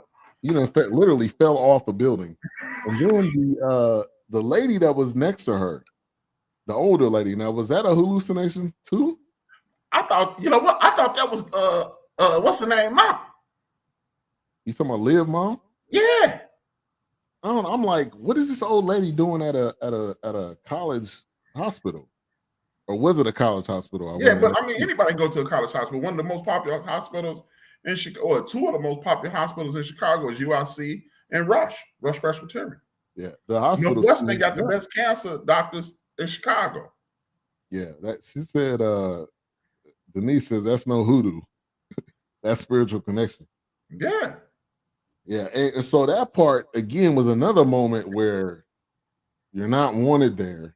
You can go back home and take a break or go to community college or something. But that, and I've heard of stories like that too, where there's black people taking care of people in nursing homes and stuff, and like, get away from me, nigger. And you're like, whoa, like where that come from? But she again, it didn't connect. But I thought that was, I couldn't really tell because it seemed real, but I'm like, there wasn't any nurses there. So I'm like, what type of, but it's a horror film, obviously. So it's not going to be all well lit. And I get that part of it. But I was trying to figure out, was that real or not? Because I think she was in between that real and hallucination. She was in between. So you almost couldn't tell what was real and what wasn't. Yeah, I'd have been in between the train station and the bus station. Exactly. Uber, Lyft, something. Amtrak, something. When I woke up after falling off that building, hey, just know, man, when I hit the ground, my mama would have woke up and drove to that school. Yeah, exactly. Now, so she comes back to the campus again, which would have been a reason to leave. And then now when I think about it, did she run into Liv or Regina? Remember, she was walking back and she was going back into I think she ran into Liv. She ran into Liv. Yeah, and Liv kind of downplayed. I don't know she almost seemed concerned, but I don't know. I don't think it mattered at that point. That comment. Oh, I didn't know. Put that up there. Yeah. I don't know. I didn't know if that old white lady was seeing Jasmine, thinking of the girl whose diary she found or something. Interesting. Okay. Regina told her not. So maybe it was Regina that she seen, and she was telling her don't go back. Yeah, because at that point Regina was spooked. Yeah, she knew what was going on, and she went back up to that room and hung herself. Like that part kind of was. I thought she was going up there to get her stuff and leaving, so that part kind of threw me off guard. I don't know if you thought that was gonna happen. But you know what? I mean, again, that's that social structure thing, man. Yeah. Because if I can't fight, I'm it's fight or flight, and brothers and sisters, we pick fight. We pick fights. Yes. Yeah. Hey, I'm out of here. Yeah. She left. All right. Yeah. Well, she was. Yeah. That part, I was like, whoa. And then I'm thinking again, is this reality or hallucination? And then Regina. Oh, I knew that was it. Because somebody else found her.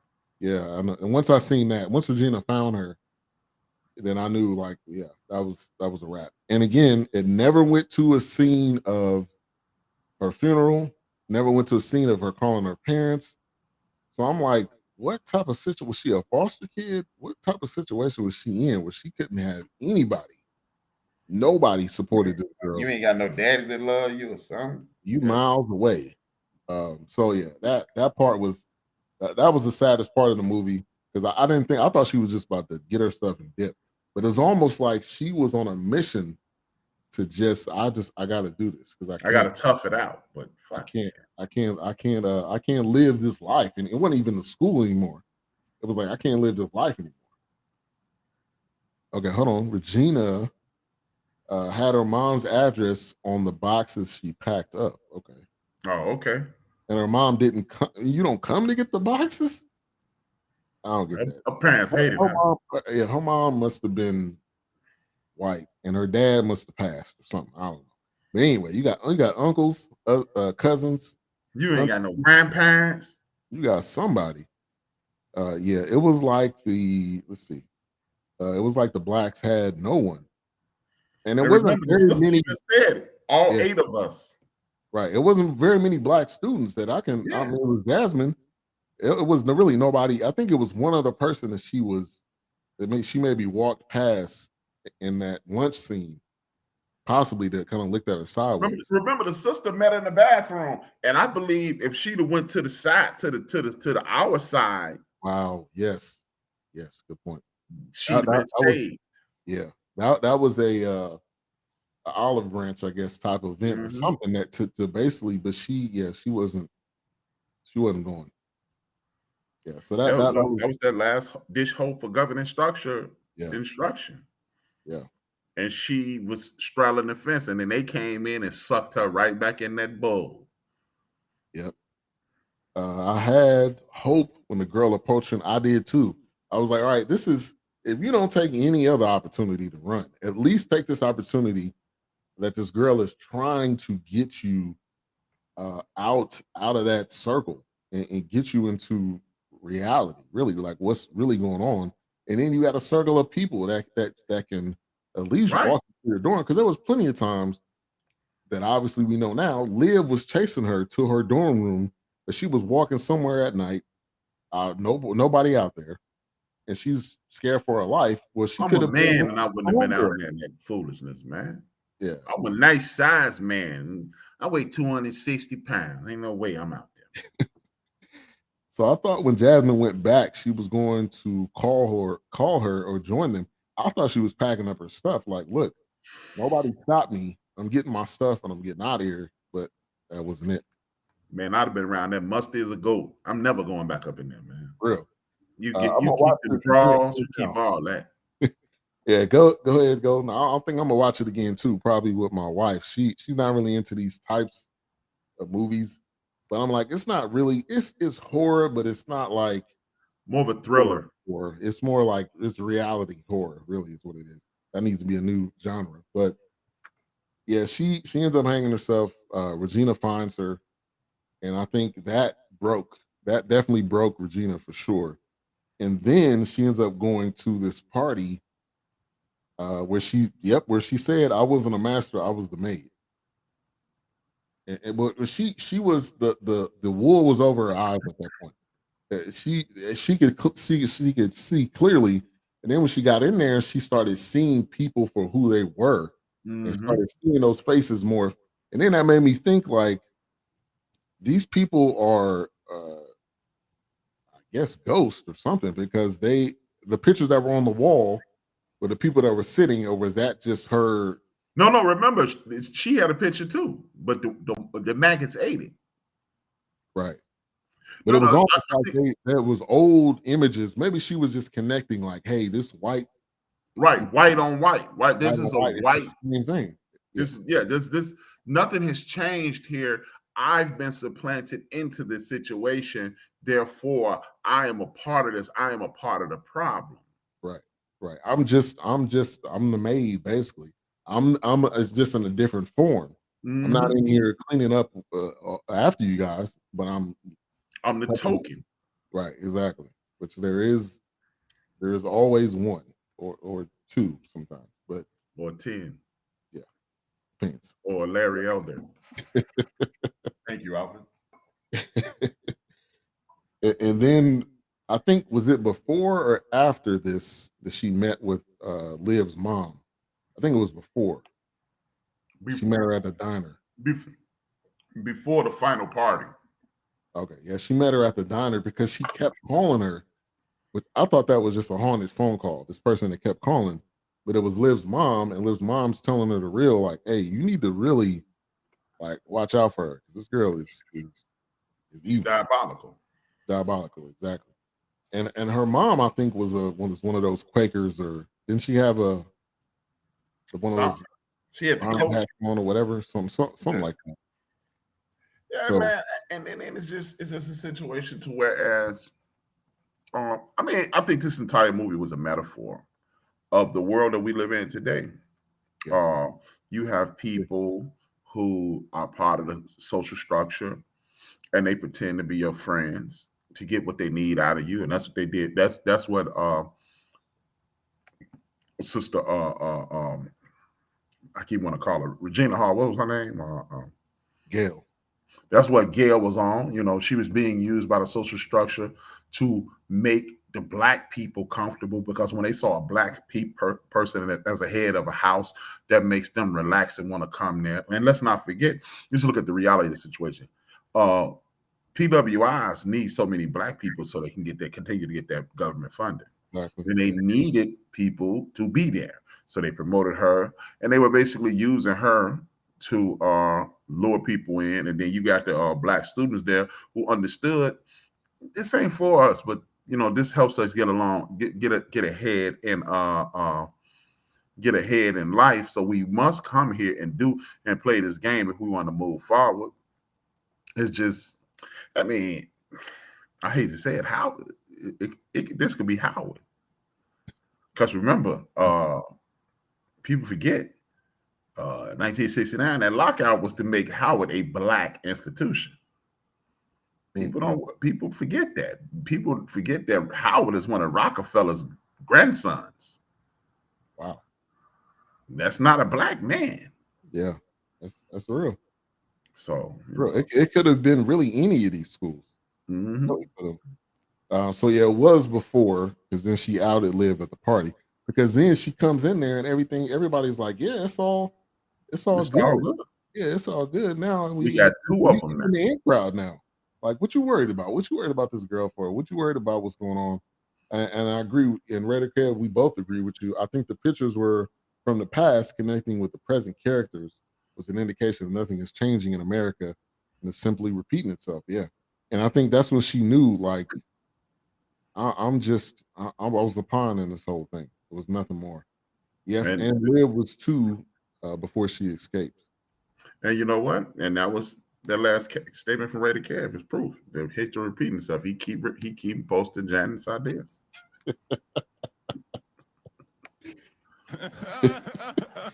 I agree with Ray to Kev, and I learned that generations of white people continue the family legacy by attending their relative schools and use that to get the grades and degrees. That's 100%. I just watched a movie today, another one on Amazon. It was with Steve Carell. And basically his son was wanting to go to Yale, and but he was saying, like, hey, you don't have legacy, because he had friends that had their father and their father's father that went there. Mm-hmm. They even have a hall named after them. And when I was at Morehouse, there was something like that, but that was mainly for like fraternity. Mm-hmm. That maybe you got to the campus early or something like that. But that's true. That's 100% true. Yeah, I mean, 40% of Harvard's campus is inhabited by legacy students. George W. Bush was a career C student and graduated from Yale. Yeah. You are outside of your mother freaking mind if you think everybody at Harvard, Yale, Princeton, Brown, blah, blah, blah, blah, blah, blah, blah, are the upper crust of academia. You are outside your mind. Facts. So I think the scene that pretty much brought it all together, Liv is leaving the party, and she just like nonchalant just puts a hood on. And obviously the hood was the fictional character that was running around terrorizing everybody. And that's when it all pretty much connected, which we knew throughout the whole film that Liv was suspect anyway. But I think that just kind of really, that solidified the whole thing. And they're like, okay, yeah, she's that. She's that. Yeah, exactly. Yeah, now, the ending, I don't know if I like the ending, man. It seemed, it kind of brought it together with Liv, but I was expecting to see something else, maybe from Jasmine or her, something like some type of goodbye or something. I don't know. Were you a fan of the ending, or you? Because it was basically just Gail just walking away. That was it. No, actually, what did Gail say to the cop? He was like, "You need some help." She was like, "Nah." And I took that as like I know this might be what's his name? Go Gadget stretch. But I was kind of like, nah, I don't need no help from the police. Probably right. She really, now was she leaving the campus? I think she was out. I think she was out. Yeah, because it was she would have been next. I believe that part. I believe Liv, once she knew that, she was like, okay, it's going to be me eventually. Mm-hmm. Once they don't need me anymore, it's going to be me. Oh, she said, I don't belong here. So she said that to the cop. Right, because he was like, well, just show me your ID. Oh, right. Like, no, I made a wrong turn. Basically, she was like, no, I'm not, I don't belong. Like Charlotte said, no, I don't belong here. I don't got nothing to do with this. I don't want anything to do with this. I'm not involved. I'm not associated with the school. I'm just passing through, basically. Yeah, she was like, I'm out of this. No. Yeah. And that's why I said she took the Sandra Bland approach. No, like I ain't finna fall for the Sandra Bland. The cop gonna help me. Right, really? After I just outed one of y'all. Yeah. Hopefully. And big shout out to the director. Once I looked this up, I put her back up on the screen. Diallo, she was the director of the film, which it was definitely a Get Out type film. Us, them. It was really all that kind of wrapped in one, but I thought it was well done. So let's get to some final thoughts. Once again, it's the two casts tonight. They are renegotiating their contracts, and I'm not signing it yet. I just put it through the shredder, so we'll see what happens next. But yeah, I'm glad we watched this one for sure. I thought this was. I'm a fan of Regina's for sure, and I think she really did her thing. I don't know if I've seen her in something like this where this wasn't comedy. This wasn't, because she's done a lot of funny stuff. This was serious, and it had really no comedy in it at all. It was more. Well, nothing funny about this. It was nothing funny about this one. So big shout out to her. I think it was well done, and it was definitely, I think, a movie for this time that we all need to see. Really, it's another one of those films that you need to see. Add it to your list as far as movies to watch and other things we've seen. So, yeah. What about you? Yeah, man, this was an awesome movie. It just showed, again, like I said at the beginning of the program, it shows you that Hollywood needs to get up off this nonsense. And no matter how, big ups to Apple TV and Amazon Prime, because no matter how much it is, they try to make money. Yeah, facts. They're trying to make money. At the end of the day, it's not to put out good content; it's to make money. Right. They trying to look. They know, like, as a community, we over index on television. And Apple TV and Amazon Prime, y'all got some? Do you know you can upload your own movie to Amazon Prime? I did not know that. You can upload it. So, like, when you go to your Amazon Prime, just look at the right-hand side. It says upload. Wow. So that's true. And I think podcast goes to Amazon Podcast. Yeah. Yep. The audio version. Yep. So they are saying, I know a lady, she lives in Gary, Indiana, and she's an attorney. And it's this very low budget series that her and her friends put together, and she is on Amazon Prime. Yeah. My homeboy James Reed, he got his movie Get a Job. It's on Amazon Prime. Yeah.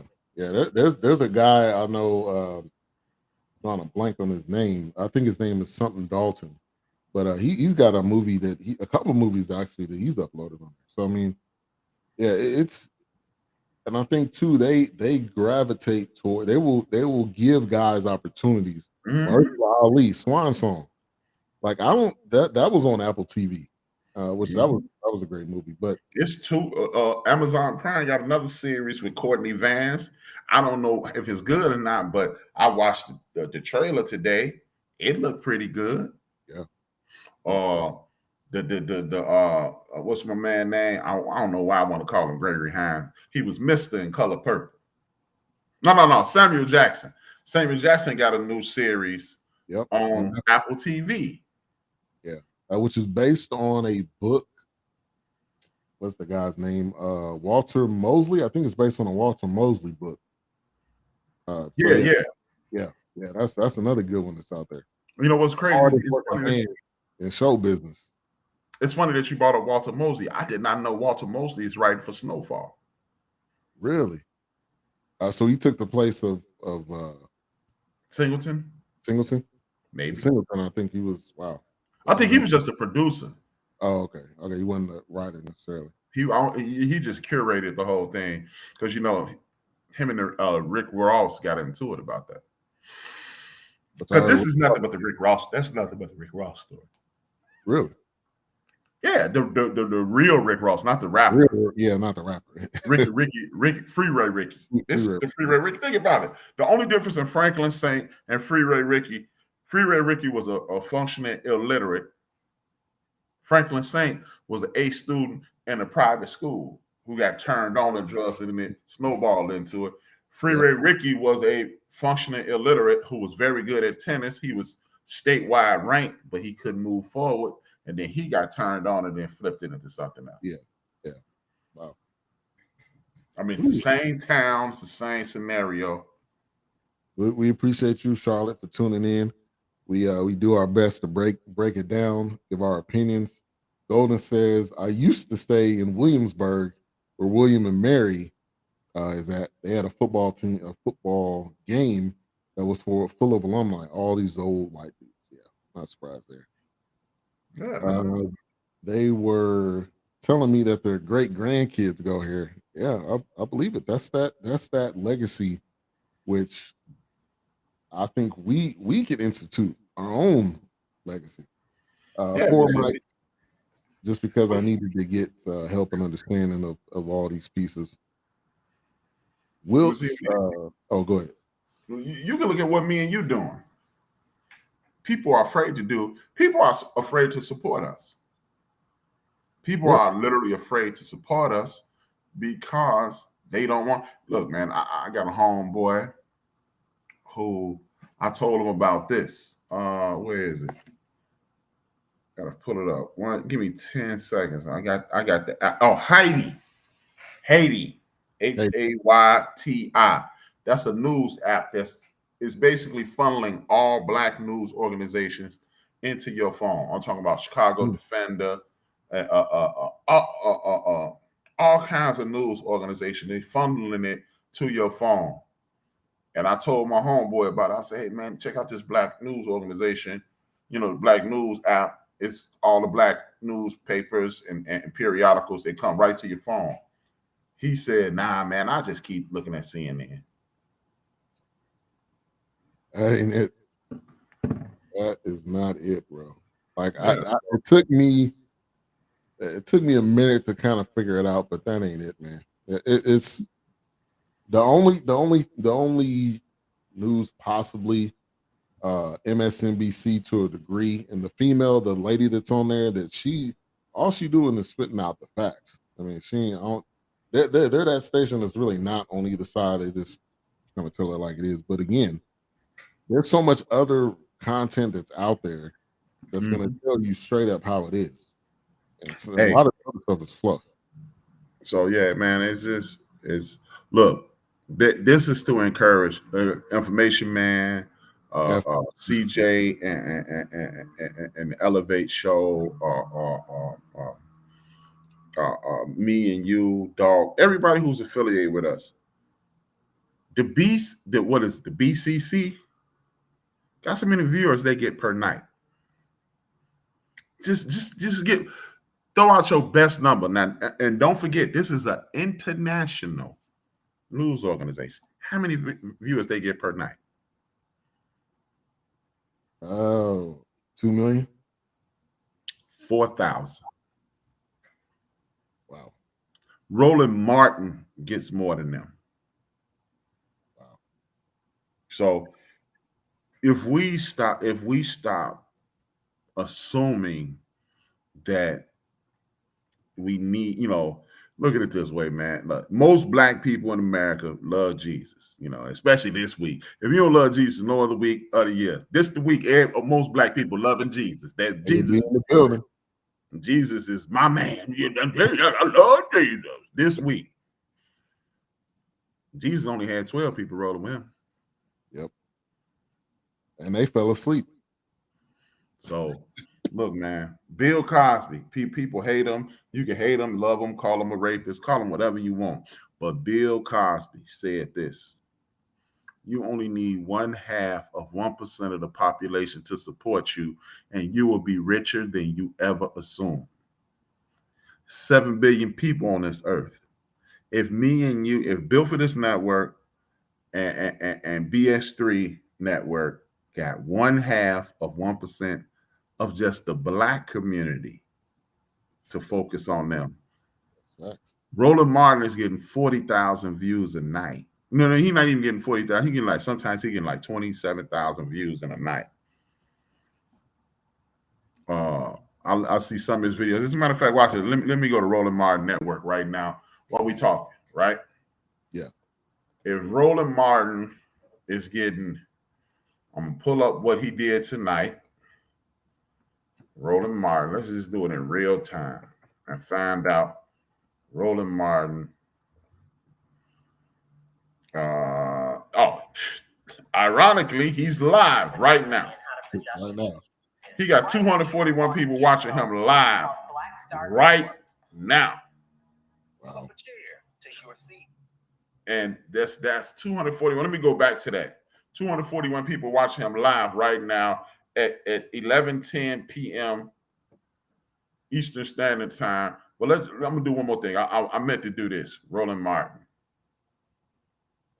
Let me go to his last broadcast before this. Streamed 2 hours ago. 14,000 views, and let's just say he's gonna get another 25,000 people to view it again. Roland Martin, I heard this out of his mouth. I'm doing the research. This is what Roland. Yeah. Thank you, information man. Haiti. He said he making $78,000 a month. Wow. And his thing that he ended 2 hours ago had 27,000 views. Wow. So just imagine if everybody tuned in, subscribed to Ben's network, everybody subscribed to Built for This Network, and then subsequently subscribe to my YouTube page, which is also Built for This Network, The End of the Bench. And we just, I'm gonna hit them like you hit them with the subscriptions to the fake subscriptions. Just imagine if everybody that we know got 4 people to subscribe to BS3, and you got 4 people to subscribe to Built for This Network, and 4 people to subscribe to The End of the Bench on YouTube. Yeah. And you ain't even got to watch our networks. Just hit thumbs up, watch it for 30 seconds, and push it through. So the computer don't know you pushing it through. Yeah. 1 minute. Really 1 minute. 1 minute. But now just push it all the way through and let the last minute of the show play. You'll get credit for the whole play. And then the algorithm changes. Right. You get 10,000 subscribers. I get 10,000 subscribers. Me and you ain't got to go to work no more. And guess what? Some of the people who support us don't have to go to work anymore either, because now we can take care of them. Right. Exactly. And that's the hardest part. And that's the hardest part in this game, for real, is getting that support. Because early on, people are gonna be all on board. But then years later, they got like, oh, you still doing that? Like, yeah, I ain't stopped. Like, what you mean? Yeah, I'm still I think that's the hardest part. And information man, dude, let me give him a quick applause, man. This dude kills it every single time he comes on, and he's not just, I'm just gonna get on here and I'm gonna rant. Mm-hmm. He comes with information and sources and people that can come on and give vital information on what he's talking about. So Information Man Show, make sure to follow and subscribe to him. He's on Sundays at 4 on BS3 TV on Roku, and his past content's on there as well. Mm-hmm. Raider Kev says Wilkes gets a raise. Doc needs to play out the remainder of his contract. we give Wilkes an extension, and then Doc gotta play that Ben Simmons. And yeah, Palimi Gray. Yeah, that's the one with Samuel L. Jackson. Yeah. That's real talk. Appreciate you guys. The information man said he just downloaded that. This my man Al High. Thank you for tuning in. Host of the Casual Highlight on BS3 Network. Yeah, Also, make sure to subscribe to his channel as well, giving you the breakdown on the sports news. Yeah, man. I mean, it's just like, you just find out things like it's a third of the big time colleges that are still. 2020, they approved the fact that schools, if you're academically excelling as an athlete, they can give you $6,000 a year. Really? And some schools like, nah, we don't know. Go to hell. Stop. We appreciate you, Charlotte. All the supporters that are here weekly. I appreciate you. We appreciate you. We appreciate it. Honestly, you could be doing anything else right now. The support that we do get, we definitely appreciate that, and definitely sharing it out and putting it in front of other people. That helps, because that puts it in front of other eyes, and then other people say, "Oh, I like this," and then they can share it with somebody else. So yeah, tell a friend to tell a friend to tune in. Tell a friend. Exactly. All right, man. So let's give our R rating, and 1 to 5 mics. Obviously, 5 being the best, 1 being the worst. I'm gonna give it a 3.5. I was thinking of a 4, but I think 3.5 is fair. But I thought she did a great job. So it's not, I'm not sliding the director at all. But I think a 3.5 is fair, because it had some of that corny horror movie type stuff in it. Yeah. But I think a 3.5 definitely solid. And I think it's something that everybody should watch. So you know what? I'm gonna go to 3.5 too, man. Okay. For the exact same reasons. You just changed my mind. I was gonna go 3, then it was 4. I'm gonna go 3.5 because it was cliche, but again, it was us showing that we have the ability to tell a story. Oh yeah. Yeah, we are the best storytellers. When we tell you a story, it's gonna be, it may be long, but it's gonna take you through every last bit of it. You gonna laugh, you gonna cry, you gonna shake your head, and we some of the best storytellers around. So, but they did a great job telling the story, and I'm looking forward to more films by this director. I haven't heard of her, but I'm looking forward to future things from her. Man, these sisters taking over. Misha Green, this lady, what's the sister name? Shonda Rhimes. I mean, they taking over, man. She's taking over Netflix now. She took over, what was that, ABC? I think that Scandal. ABC, now she finna bomb Netflix.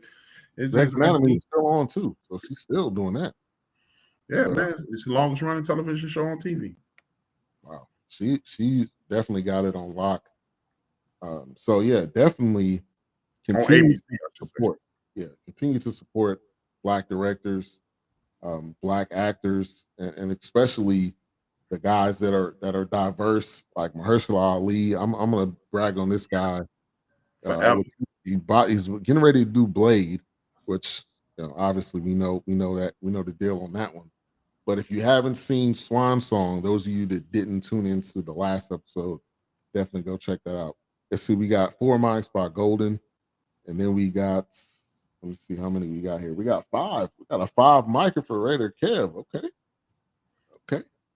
That's his. That's probably his. I'm watching it now again. Appreciate that, Golden. And drop some more comments when you're done on this thread here. Theodora Harper, one of the best names. She also has Station 19. That's also Shonda Rhimes too. Wow.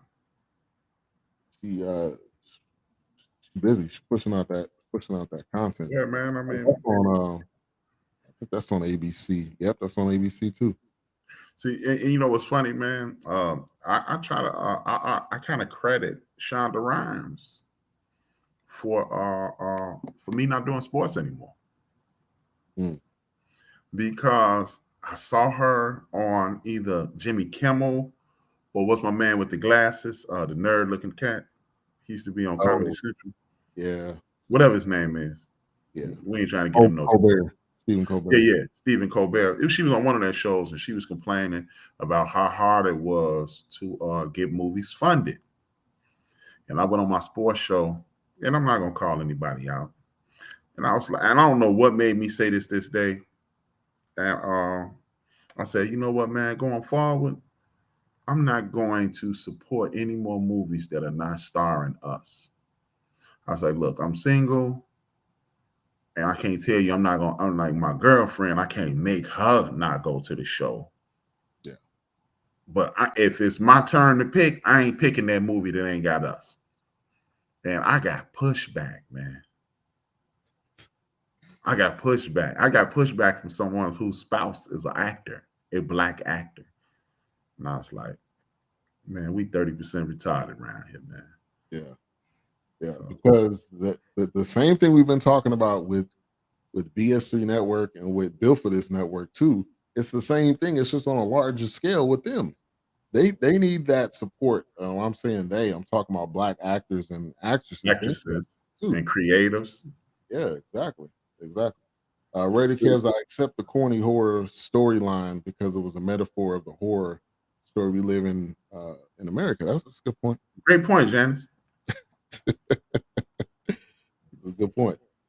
All right, so the two casts tonight, Master. We will keep you guys updated on what we're gonna do next week. We are not sure yet because we haven't really. Pootie Tang. Pootie Tang 2. CB4. Hey, man, I got to diss somebody, man. I usually don't diss no black people, man. But I'm dissing them this time, man. He down there in the great state of Texas. Y'all know that's my second home. When I get this paper, I mean, a crib down there in Texas. So, but he down there, man. Goes by the name of Bishop T.D. Jakes, man. Everybody criticized Brother Smith for slapping Brother Rock. And you had elders like Kareem Abdul-Jabbar and other people come out and verbally chastise Will Smith. You got this dude, one of the greatest actors in the history of America and in the history of cinema on your stage. And you ask him about Will Smith slapping Chris Rock. Come on, bro. You a man of God. Are you talking about that? And thank God, Brother Washington, man, Brother Denzel, man, Mr. Denzel Washington answered it like an adult. Yeah, but I'm not a fan of that man anyway, but I was so disappointed in Brother Jakes, man. Yeah. I was like, really? And he was asking the question like it was funny. And he was there. I mean, you seen that he went over there and talked to him. Will Smith already said what he said to him, so it's not as if you need to ask exactly a question about it. But that just goes to the point. One of my Facebook friends, he mentioned that's the reason why we cannot put pastors, we can't put people, human beings up on a pedestal because they are going to fail. They're going to fail on large stages, small stages, or whatever. Pastors are the same exact way, and we just think that that we trust and believe what they say without studying stuff. And I'm not the fan of his either. It's that part it is what it is. But yeah, that's not the question. I didn't even know that went down. So he interviewed Denzel. Yeah, he had Denzel on the stage, and I just saw a clip. I saw it on TikTok, and he was laughing like it was funny, man. And I was like, he was laughing like they were having a gossip session. And Denzel just repeated what he told Will. He said, I told him that if you ain't doing nothing, the devil gonna leave you alone. If you're doing something, he gonna bother you. Yep. He gonna come for you at the height. Right, like he said, at your greatest moment, that's when the devil gonna come for you.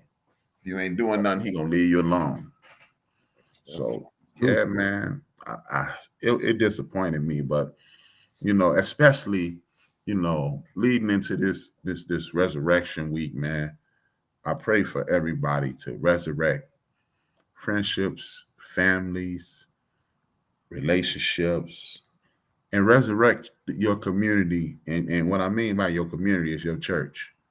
You don't need a big giant church. And you don't need to read the Bible every day to be at the church. Go to the church to fellowship. Yeah. And then God will catch up with you.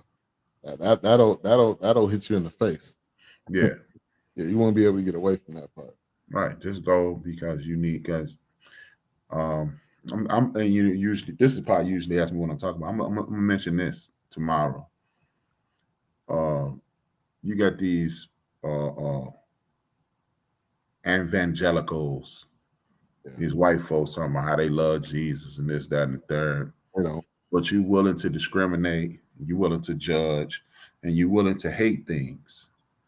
And those same people are controlling the narrative in the black church. That's why you find out over this many billions of dollars was given to the black church last year. Yeah.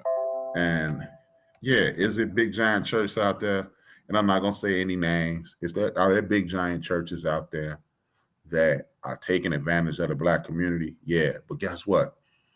There's some small churches like Damascus here in Chicago on 79th and Racine, my church, my sister's church, Faith Baptist Church, my church, Sure Foundation.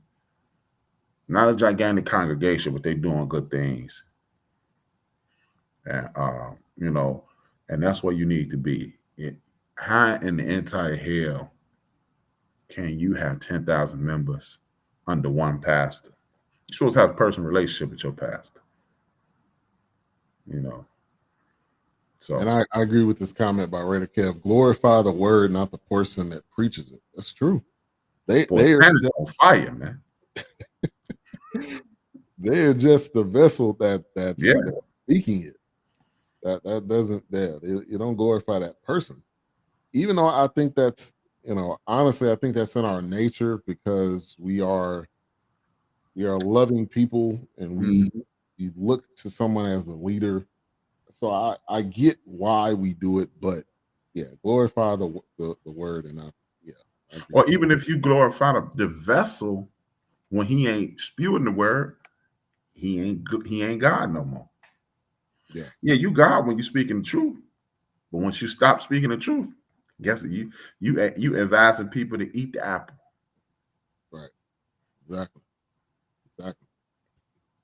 Yeah. So I guess what's coming up tomorrow? Only you sound like you kind of already touched on it. Is anything else you want to? Yeah, I'm talking about the fact that this is another reason we need to get back in. The whole thing gonna be kind of church centric, like they trying to close out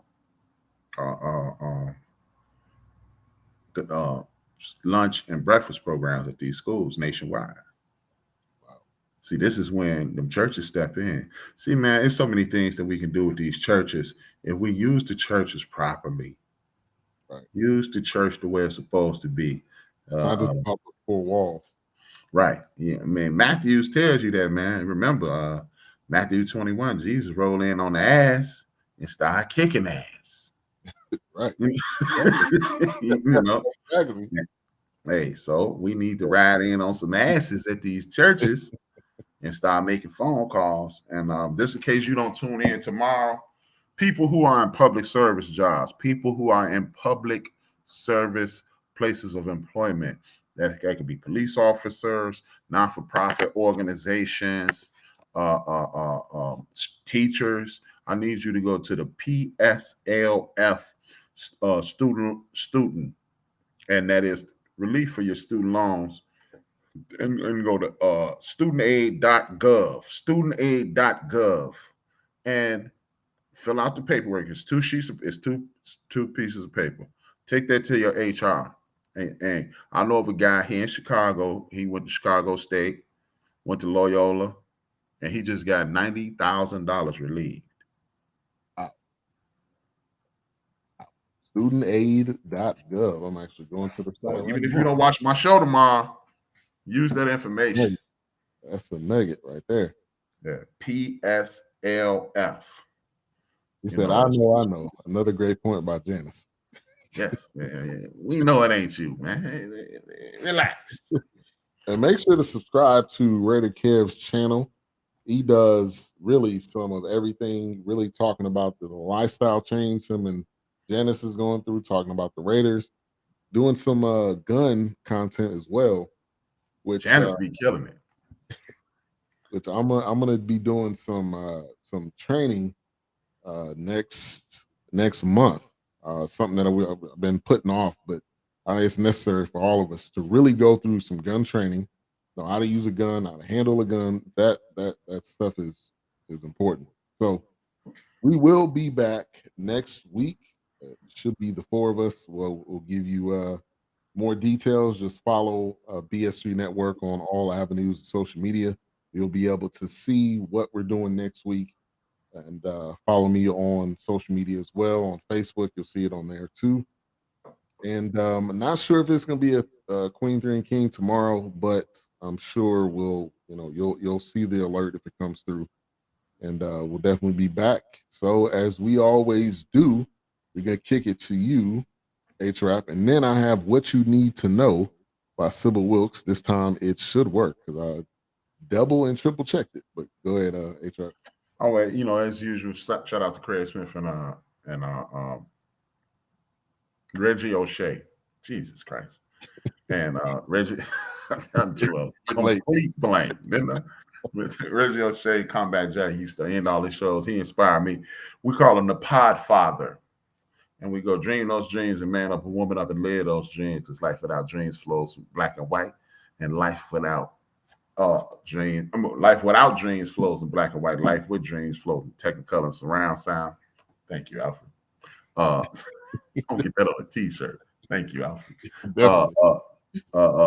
And I want to say, since this is Easter week and Jesus will be back Friday for some of you, but it's Jesus week all week. It's like March Madness to the fullest. It's April Madness, right? But since it's Jesus week, if I owe you something, I ain't got it. And if you need it, get it from God. Peace. What you need to know. Sybil Wilkes with What You Need to Know. Today is Monday, April 11th, 2022. Number 1. Friday was a day of celebration at the White House as President Joe Biden welcomed Justice Designate Ketanji Brown Jackson, her family, friends, and scores of supporters. Justice Designate Jackson gave a stirring history-packed speech recognizing how far Black people have come. But there is more to be done, including registering to vote, voting, and encouraging others. Check out the What You Need to Know newsletter for dates of next month's primary elections and the Texas runoff. Number 2. The mother of Amir Locke is calling for the U.S. Department of Justice to investigate bringing federal charges in the murder of her son by police. Karen Wells, along with civil rights activist attorney Ben Crump and the Reverend Al Sharpton, have charged the Minneapolis Police Department with violating Locke's federal civil rights during the February 2nd early morning no-knock warrant entry.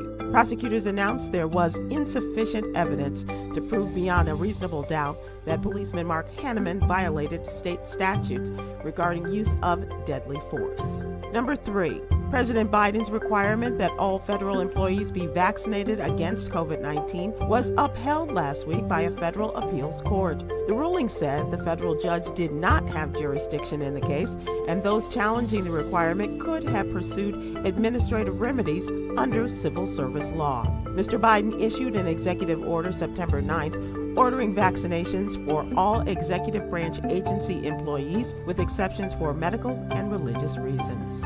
Number 4. After 8 years in prison with no conviction, Emmanuel Fair is finally free. In 2008, Fair was named as the lead suspect in a murder case following a party. After the murder, local authorities zeroed in on Mr. Fair due to his being the only Black man at the party and his past criminal record. According to Rolling Stone, the investigation was described as being so badly handled, it can only be characterized as bizarre. Number 5. The U.S. Food and Drug Administration is investigating reports from consumers who said they became ill after eating Lucky Charms cereal. General Mills, the company that makes the cereal, said an internal investigation into recent claims found no evidence that the cereal was the cause of illnesses. If they do become ill after eating the cereal, consumers are advised to seek assistance from a medical professional and report it to the FDA. Here's your daily inspiration from Yogi's Jewels. Never let the things you want make you forget the things you have. Thank you, Elena Botley.